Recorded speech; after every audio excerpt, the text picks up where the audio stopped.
Take a look at this map of Romania. It's a pretty cool place, eh? But take a look at this one.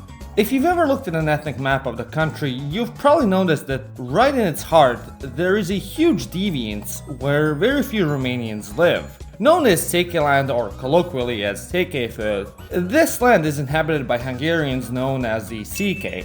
And although this part of Romania is the home to only 400,000 people, they are some of the most controversial ones in the country. But who are the Székelys and why are they so tendentious? Well, stick to this video to find out. The origins of the Székely might be harder to pin down than the age-old question of who settled the Transylvanian basin first. The earliest scripts such as Gesta Hungarorum and the works of Simon of Keza and Mark of Kalt depict them as descendants of the Huns. However, in the 20th century, new theories about the Székely's origins have emerged, with their roots being either simply stated as Magyar or vaguely traced back to groups such as the Turks, Avars, and Eskils, aka Volga Bulgars. That's right, Bulgaria also has a piece of this ethno-linguistic pie. What is agreed upon is that the Székely people moved into the Transylvanian basin around the 11th or 12th century AD. While records show that they were pretty much scattered throughout Transylvania and the Hungarian kingdom, they mostly settled around the Western Carpathian frontier, in the region known as Székely land. The Székely were elite warriors, specialized in cavalry battles and masters of the bow and arrow, either serving as warriors for hire or being part of the vanguard of the Kingdom of Hungary. For most of Hungarian history, they enjoyed a pretty privileged position as the first line of defense for the Carpathians in the wake of invading tribes and armies. This might be hard to believe since we're talking about a seemingly distinct ethnic group, but the Székely spoke the same Hungarian language as the rest of the kingdom, with some minuscule differences that can barely constitute a dialect. The Székely were documented to have even used the old Hungarian runic script, and even today there are small movements trying to bring it back. The Székely people were divided into three main classes: the wealthy, aristocrat primars, the mounted warriors, known as the Pimpili, and the Pixidar, the commoners. The Pixidar, unlike the other two, did not own horses, so they were used either as foot soldiers or for farming and animal herding in the isolated fertile plains of Székely land, shielded by the Carpathian Mountains. Speaking of, the Székely land mostly refers to the area which was administered by the allied traditional Székely seats: Udvarhely, Csík, Maros, Aranyos, Sepsi, Kézdi, and Orban.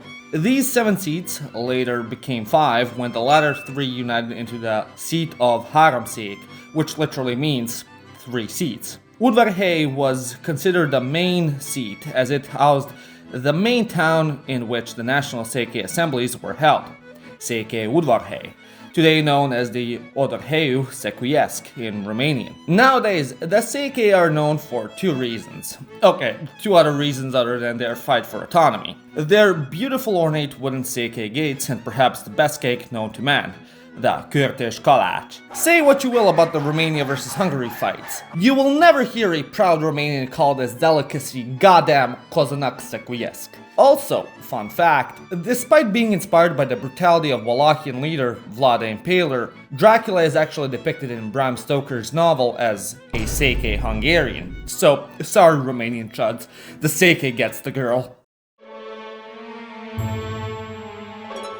The relationship between the Hungarians and the Székely has been beneficial, but also a bit rocky to say the least. At first, the Székelys' involvement in the Hungarian vanguard was not seen very positively. Their nomadic tactics of feigned retreats made the Székely look cowardly and worthless in the eyes of Hungarian noblemen and chroniclers, who expected them to flee the battle when threatened. Over time, however, everyone agreed that having Székely warriors in their ranks proved to be a tremendous asset. Their bravery and effectiveness in battle ensured the privileged and tax-exempt status of Székely land for centuries. This, however, did not stop the eventual arguments between the Székelys and Hungarian nobility. Don't forget the Transylvanian Saxons. They also had a thing or two to say about how things were run in the region. But if there's one thing we can agree on, it's that even the fiercest rivals can unite under one banner if a common enemy emerges. And that villainous force would be none other than the peasants. In the spring of 1437, many Hungarian and Romanian peasants and commoners gathered at Babolna and revolted against the newly imposed tithe, in what can be considered a large-scale attempt of tax evasion. In response, the Hungarian nobility, the Saxon patricians, and the Székely warriors formed the Unio Trium Nationum, or the Three Nations of Transylvania, joining forces in order to quell and subjugate the revolting peasants and restore peace in the region. This brotherly union also proved to be very effective in subduing the Ottoman threat, as well as boosting Transylvania's internal and international relations through an extensive multinational framework. However, disputes and disagreements between the Hungarian nobles and the Székelys kept arising for years on end. The catastrophic Hungarian defeat at the hands of the Ottomans in the Battle of Mohács brought some drastic changes regarding Transylvanian administration and the privileged status of the Székely. Their military services were more important than ever, which was also noticed in their taxes. Although the Székely were tax-free, the Transylvanian administration led by upper-class Hungarians and Saxons made them pay a war tax to collect enough money for tribute to the Ottomans. Crucially, the dream of feudalism would slowly erode the foundation of Székely culture. The constant effort of Székely families to be a part of the nobility effectively severed the rest of their society, as the primors and lawfős joined the ranks and the tax-free status of Hungarian noblemen, whereas the common folk was forced to either serve as vassals to them or join the military and be taxed to death. Not even the safe haven of religion could escape this societal fracture. Once seen as the bastion of Catholicism, Szekelyfold adopted other branches of Christianity such as Calvinism and Lutheranism. Some practitioners went as far as pushing so far into Unitarianism. They created a new sect called Szekely Szekelyfold, which was more akin to Judaism than Christianity and would be forbidden and insanely persecuted from its inception onwards by the Hungarian and later on Austrian state. So naturally, upon witnessing the total disintegration of their society firsthand just because of a different flavor of Christianity they chose, the Székely eagerly waited to release their rage and to strike back when the time was right. But in the meantime, they had to find some other way to release their anger. And what better way is there than to listen to metal on a pair of Raycons, baby? You know, I've had a pretty rough year. Heartbreak, tax evasion, arson, Grand Theft Auto are heavy words. And let me tell you, if you're gonna listen to words, then a new pair of Raycon earbuds are just for you. Raycon sponsored me first 6 months ago in August and sent me a pair of their everyday earbuds, which I've been using religiously ever since. I mean, just look at how worn out the case is. I literally take them everywhere I go, on the way to the bar, to the gym, on planes, whilst working, and everywhere and anywhere in between. I've even recommended them to my mom, and she adores them. And what's not to love? Raycon has an absolutely amazing battery life lasting 32 hours, allowing you to connect to not just one device at once, but two. And some of the best noise cancellation I've ever experienced on a pair of earbuds, which is perfect for long-haul flights with babies that cry the entire 8 hours from Chicago to Zurich. Trust me, I should know. In addition to this, they charge incredibly quickly. In just 10 minutes, you already have 90 minutes of battery life. And they are even weatherproof and sweat resistant, making them great for the gym. I also love the protective case, not just because it looks cool as hell, but because it also supports wireless charging. I genuinely can't recommend them enough, as I thoroughly enjoy using them. And you can too, as their quality easily rivals that of other big name premium earbuds. But they're half the price. And if you go to buyraycon.com/ironically, you can get up to 15% off with my code. So don't waste any time and go and click on the link in the description and get a pair today. By the end of the 16th century, the Hungarian kingdom was no more, and Transylvania was merely a bargaining chip to larger powers such as the Ottoman, Austrian, and Polish empires. At that time, Transylvanian Prince Zsigmond, or Sigismund Báthory, was having a hard time with the Ottomans, so he resorted to the liberation of Székelys to turn the tides in his favor. This unlikely alliance successfully aided Voivode Michael the Brave in his liberation of Wallachia, and the Székelys were rewarded by being brutally tortured and suppressed by Zsigmond's uncle István Bocskai because their liberty wasn't sitting so well with the Transylvanian nobles. As such, it came as a surprise to absolutely no one when, in the year 1600, they joined Michael the Brave in his quest to attack the Hungarian nobles, overthrow Transylvania, and unite all three Romanian principalities under one ruler. This union, which was more administrative and personal rather than patriotic and formal, lasted 4 months. After that brief historical footnote, which is nowadays greatly exaggerated by Romanian historians and nationalists, Transylvania came back under Ottoman suzerainty and was plunged into anarchy and a brief civil war. In an ironic twist of fate, the Székely decided to support none other than István Bocskai, the man who denied them the freedom they were promised years ago. At this time, Bocskai stayed true to his word and granted their liberties back. You know what that means? Tax-free once again, baby! Dubai? Never heard of it. We're living big in Csíkséreda! Thus, the Székely society began to heal and develop once more. Castles were built and reinforced, the local economy grew, and the wealthy secular nobles decorated their estates with their iconic wooden gates. This revitalization was short-lived, as a tug-of-war between autonomy and subjugation continued with each change in leadership. Such were the woes of Ottoman rule until the glorious Battle of Vienna in 1683. In an epic display of strength, wisdom, and bravery, the virtuous Holy League crushed the Ottomans and kicked them back beyond the Danube. The Hungarian land, once ravaged by war and famine, was taken back by its European, Western Christian brothers and sisters. While it was generally seen as much better than being oppressed by the Turks, the Austrian absolutist regime was far from the liberation everyone expected. Thank you. Thank you. Austria has freed us. Oh, I wouldn't say free. More like under new management. The Habsburgs took complete control over Transylvania and entrenched themselves deeply into the local and regional administration. Transylvania was ruled by the Chin Lords and their delegates for decades, but it didn't take too long for a natural consensus to be reached between the larger minority groups.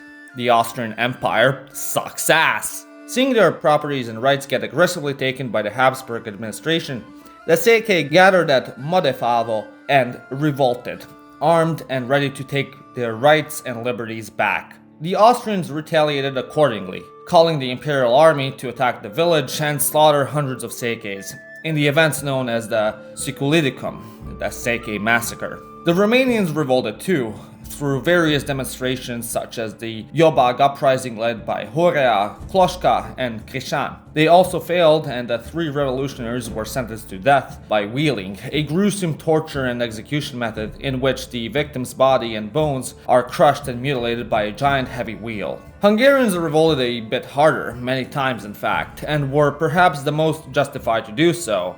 And even though they lost the 1848 Hungarian War of Independence, they eventually won their sovereignty and the heart of the Austrian Empress Elizabeth aka Sisi. As such, Transylvania was finally returned to the Magyars with the establishment of the Austro-Hungarian dual monarchy in 1867. In an ironic twist, the Hungarians were so traumatized and shell-shocked by the Austrian subjugation and re-education programs that they decided to basically enact the same subjugation and re-education practices themselves onto the ethnic minorities of Hungary through the infamous process known as Magyarization. Under this process, Transylvania was fully gobbled up under the Hungarian administration, and the Székely lost whatever semblance of autonomy status they had clinged onto for the last centuries. They were forcibly assimilated into the wider Magyar culture, just like large minority groups like the Serbs, Slovaks, and Romanians, whose languages were prohibited in everyday use. For centuries, despite making the majority population in Transylvania, the Romanians were seen as servants, peasants, second-hand citizens,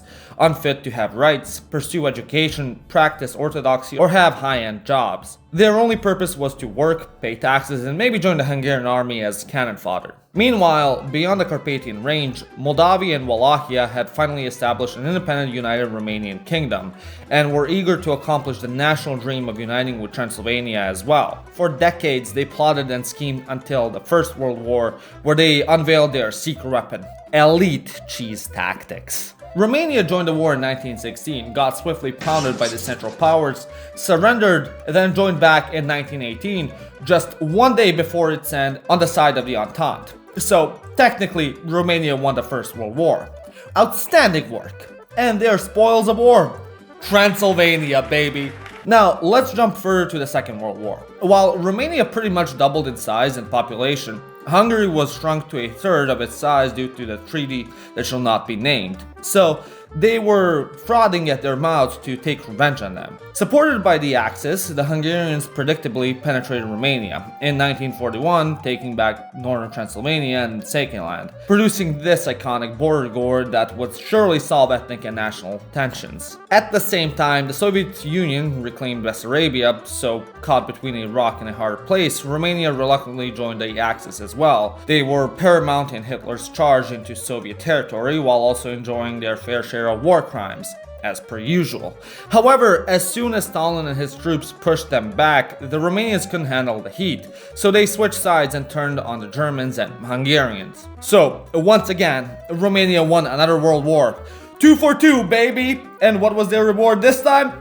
40 plus years of Soviet subordination! Summer bug full of buzz, mate. The Soviet leader Joseph Stalin was firmly on Romania's side regarding the problem of Transylvania. He praised them for saving millions of people thanks to communist coup d'etat of the 23rd of August 1944, and forgave them for siding with the Axis in such terrible circumstances. At the same time, he also denounced the Hungarians for their delusions of grandeur and called for their punishment. So, unlucky Magyars, Transylvania stays with Romania. However, as the years went by, hoping to strengthen the ties between his Warsaw Pact buddies and to form an ironclad alliance against imperialist capitalist scum of the West, Stalin later urged Romania to bury the hatchet and establish an autonomous land division for the settlers. Thus, Romanian communist leader Gheorghe Gheorghiu-Dej formed the aptly named autonomous Magyar region, Regiune Autonoma Maghiara, in 1952, right on the general area formerly administered by the traditional Székely seats.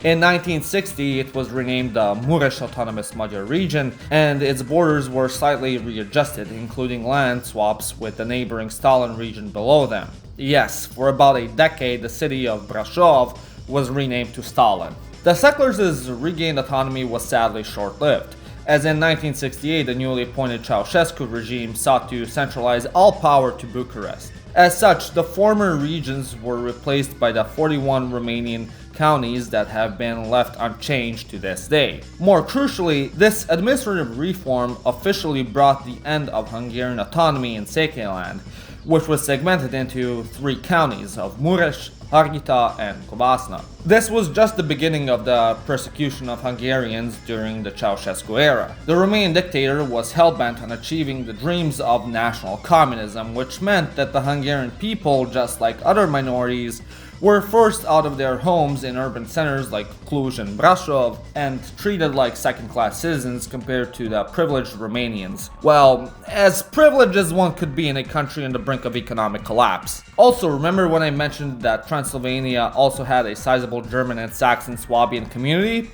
You may be wondering, what happened to them? Well, Ceausescu expelled them. Sold them back to Germany, so they're no longer an issue. By now, you probably know what happened next. Ceausescu went on his Asian commie tour, was totally love-struck by the way the North Korean people were worshipping their leader like a heavenly god, established a similar insane cult of personality in Romania, impoverished and starved his people to pay off the massive debt he caused, and was trialed and gunned down on Christmas Day. The fall of communism in Romania, alongside other issues which needed quick fixes, brought with it the reawakening of the Transylvanian problem. Tensions rose between the formerly limited Hungarian minority and the Romanian nationalists, still holding their communist grudges. The Magyars wanted to establish separate education programs in their language, while the Romanians feared that their ulterior motive was to obtain Transylvanian independence, or worse, reintegration into Hungary. Tensions reached a boiling point on March 16, 1990, when a local pharmacy in the city of Târgu Mureș placed a bilingual sign in both Romanian and Hungarian. A pretty innocuous, harmless, and perfectly legal move, one might think. However, news outlets falsely reported this change as a complete removal of the Romanian language and that the pharmacy was open only to Hungarian nationals. This event would be followed by multiple fights between ethnic groups, which devolved into the events known as the Black Spring. On 19th of March, Romanian demonstrators called for the resignations of the Hungarian members of the Provisional Council of National Union. Being the only present members on that day, Kincses Előd, gave in and resigned, but Hungarian protesters opposed this decision and met inside the offices of political parties, trying to reinstate Kincses. At the same time, Romanians from nearby towns charged into the offices and attacked the Hungarians. The following day, fueled by vitriolic hatred and a hefty dose of manipulation from both news outlets and secret services, as well as drugs, allegedly, thousands of Romanians and Hungarians clashed and beat each other up in the old town of Târgu Mureș, with similar brutal fights breaking out in neighboring towns and villages. Between the 19th and 21st of March, 5 people died and almost 300 were injured, in one of the darkest episodes of modern Romanian history. After this incident, which burned the bridge between Hungarians and Romanians living in Transylvania, it was clear that the former needed to be represented by a legal entity or association. Enter the freshly established Democratic Union of Magyars in Romania, or UDMR, or RMDS for short. I'm not joking. The party was established on the same day as Ceausescu's death. In theory, UDMR advocates for Hungarian rights and the restoration of autonomy rule in Székelyland. In practice, they're known for always reaching that sweet 5% voters quota for entering the parliament, and polishing the boots of whichever party or coalition is in charge, mainly the Social Democrats. The Romanians jokingly call them the Magyar PSD because, just like the Social Democratic Party, they are insanely corrupt and their voters are mostly elderly people who exclusively vote for their party and nothing else. I'm not gonna bother with the whole regionalization versus centralization debate because frankly neither did the Romanian government. To understand how any discussion between UDMR and the rest of the parliament works, a random fight between Romanian and Hungarian nationalists occurs and gets covered by the news. UDMR asks for a regional reform to stop this madness. The parliament flat out refuses any talks regarding the stopping. Nothing happens. The region gets more polarized, sparking another fight between nationalists and rinse and repeat. From the new post-communist horizons of 1990 and until today, UDMR's throwaway pleas for autonomy have been ignored by every coalition or government in power, and the issue of territorial and administrative reconfiguration has been constantly swept under the rug, with one inconsequential exception in 2002. Under the nomenclature of territorial units for statistics, or NUTS for short, the original 41 counties were grouped into 8 new regions, with boring-ass names like Southwest, East, and Center. They were not made to give administrative power to the regions, but for economic stability and disruption of funds between them, so absolutely zero chance of a new Székely autonomous region. Although it's strange how after all these territorial reforms throughout the years, the southwestern region of Oltenia somehow always remains intact and unscathed. 2002 is also the year that raised the following question. How many Székely people are in Transylvania? Because according to that year's census, there were only about 500 people who declared themselves as part of the Székely minority, as opposed to the 500,000 settlers of 1935. Most of them, however they may be, opted to declare themselves as simply Hungarian, benefiting from dual citizenship as well. That's why, for simplicity's sake, I will also continue this video by referring to them as Hungarians. Although again, all Székelys are Hungarian, but not all Hungarians are Székely. First, let's get something out of the way. Right now, technically and legally, there is no such thing as Székelyland. When someone mentions that they support the autonomy of Szekelyland, the name refers to the former area of the 7 seats, which roughly makes up for 2 or 3 counties, Covasna, Harghita, and some parts of Mureș. In these counties, the Romanians are actually the minority people group, hence the Hungarians' constant claim for autonomous rule. The debate between the Hungarians and Romanians regarding Szekelyland mostly regards the rights of the Hungarian minority.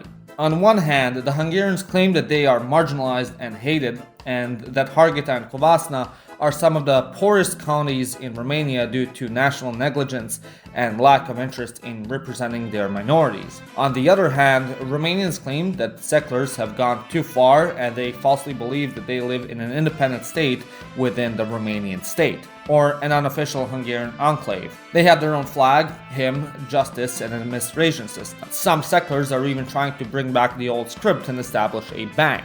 For decades, some of them have refused to integrate in Romanian society, preferring to stay in their little Hungarian bubble instead of cooperating with Romanian and national authorities. If you were to visit a secular town like Miercurești or Odorheiu Secuiesc, you will be shocked to see countless Hungarian and Székely flags and barely any Romanian or EU ones. There was even a large scandal regarding street signs not including the Romanian names and only showcasing the Hungarian ones, as well as Székely schools refusing to teach in Romanian and printing Hungarian-only booklets and manuals. Both the Transylvanian Hungarians and the Székely Romanians feel marginalized and underrepresented. However, looking at both Magyar administrators and the national Romanian government, neither side has any interest in solving these issues, since they don't interfere with both parties' goals of hoarding as much local power and wealth as possible. But it's not like there's any way you could reach the seculars if they're always gonna vote for UDMR anyways, like kids learning about pattern recognition. Although things in Szekelyland have been better, the region has still seen conflict to this day here and there. The most notable of controversial events that transpired there happened in Valea Uzului. For context, Valea Uzului is a mountain village sitting on the boundary between the Transylvanian county of Kvasna and the Moldavian county of Bacău, and it hosts a memorial cemetery for the soldiers of the world wars, mostly of Hungarian and German nationality. One day, the local authorities on the right side decided to place stone crosses for 50 unknown Romanian soldiers, which the local chiefs of the left side refused. Both sides provided the necessary paperwork for their territorial legal claims, and because Romanian bureaucracy is somehow even worse than the German one, both parties' papers were correct and legitimate. Also keep in mind that there is another cemetery dedicated to Romanian soldiers just a few kilometers away. So why not just place the crosses there instead of Valea Uzului? Is the air fresher on this side? I don't know. In the meantime, Hungarian nationalists covered the Romanian stone crosses with trash bags, and after other altercations were reported, the cemetery was closed for further investigation, days before the National Romanian Heroes Day. The Romanian nationalists were concerned about this sudden shutdown, but their fears turned into vitriolic rage once the Hungarian Deputy Prime Minister, Semyon Zsolt, was allowed to enter the cemetery. He even posted his visit on Facebook, which was taken as a declaration of war by the Romanian ultranationalists. On the 6th of June 2019, the National Heroes Day, Romanian protesters gathered at the cemetery and were ready to take it by force. Before them stood the secular and Hungarian defenders, who formed a human chain in order to stop them. What went down can only be described as the largest game of Țara Țara Vrem Ostaș, as the Romanians charged into the Hungarian line of defense and broke the fence to take over the cemetery. Total Romanian victory! 4 years later, the Bacău Court of Appeals declared that the 50 Romanian stone crosses from Valea Uzului International Cemetery were placed illegally and as such were taken down. Romanian nationalists simply respond by placing a new set of 150 wooden crosses in their place. After hearing me paint a not so pretty picture of this place, you might think that Szekelyland is a total cultural war zone that you should definitely stay away from, like Jammu and Kashmir or Kosovo. But that being said, if you're looking to travel to Transylvania and want to visit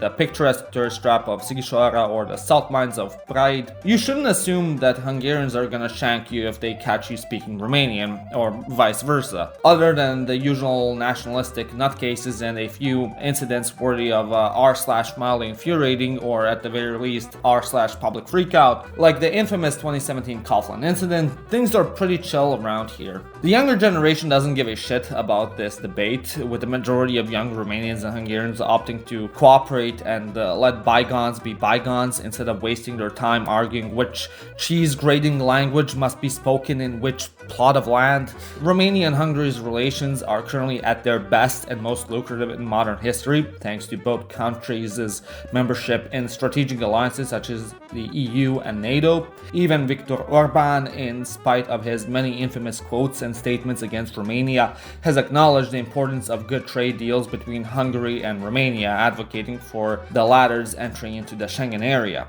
So things are pretty chill in Transylvania and Szekelyland for the most part. That being said, with nationalism making a comeback in both countries as well as the whole of Europe, who knows what fate has in store for us. Anyways, that was the brief history of the many conflicts and contradictions surrounding Szekelyland and its mysterious people. A melting pot of cultures, as well as historic scars and squabbles between the Romanians and Hungarians, resulting in quite the spicy goulash indeed. But what do you think of this complex Romanian region? Is secular autonomy a realistic solution? Is Viktor Orban delusional for thinking it still belongs to Hungary? And how much of it should be ceded back to its original ruler, Bulgaria? I'm ready to read your civil and objective opinions in the comment section. As always, I hope you enjoyed this video. If you did, give it a like and smash that subscribe button. If you really did, become a member like these wonderful people. My name is Janos, and you watched Living Ironically in Europe. Hey, why are you